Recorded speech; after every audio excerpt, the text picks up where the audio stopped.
Takpan mo yung tenga mo, Batas. Guys! Ito daw yung tumalo kay Batas, oh. Shit! Pwede pa selfie? Buti na-upload na ni Enigma yung video. Napanood natin ng HD.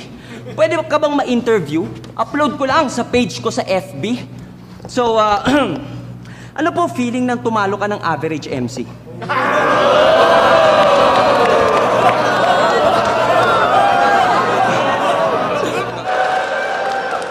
Pero eto na pala yung tumalo sa hari ng tugma sa battle rap.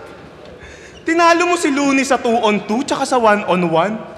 So fucking what? Ngayon, ikaw naman ang aking tatanungin, Shay.